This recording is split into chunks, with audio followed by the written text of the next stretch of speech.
Today we will be showing you how to add match events via the COMET football app as a club person. To do this, click onto the COMET football app. Once you have logged in, you'll see there's a calendar page.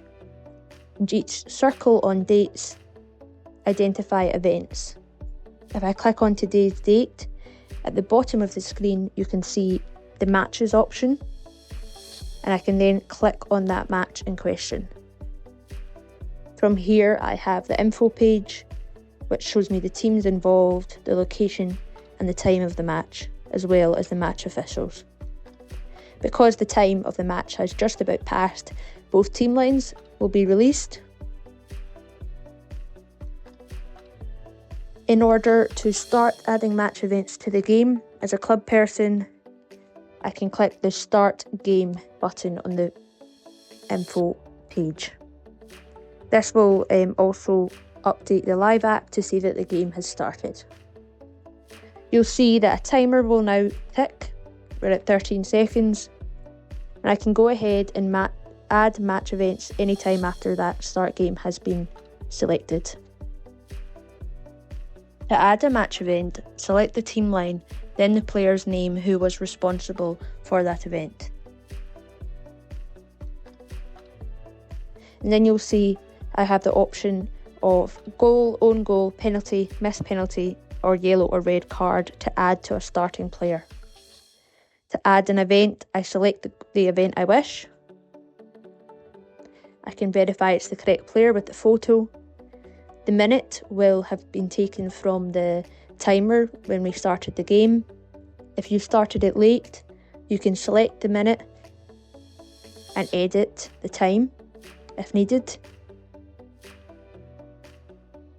For goals, you are able to add an assist if you like, or you can just leave it with the person who scored the goal.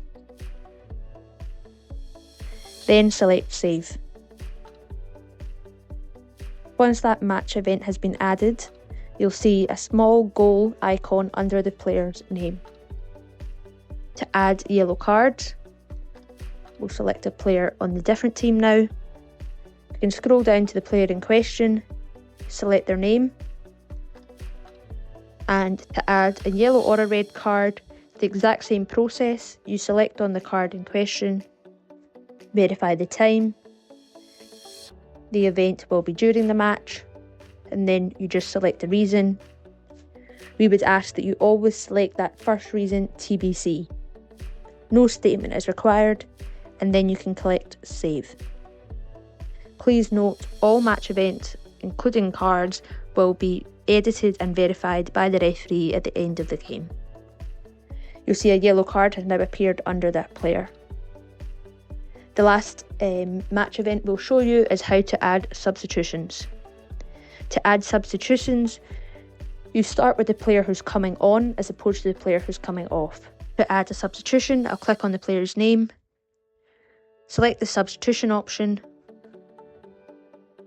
Under the substitution tab here, I can select which player is coming off, with their name to the right hand side and their shirt number being the number on the left hand side. And then I just click Save. You can see that player's come on and the relevant players came off. One other thing to note is if you're not entirely sure which player is involved in the play, you can select on any player's image on the left hand side and it will just make their picture a bit bigger if you wish. To make this smaller again and go back to the regular team line, if you select these two arrows beside the edit on the top right hand side, it will then go back to normal.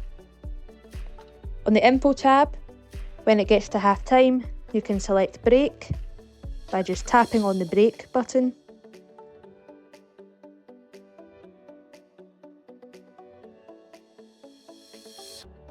When the break is finished, you can click back to the in progress to start the second half. And finally, when the game is finished, if you click the full time button to the right hand side.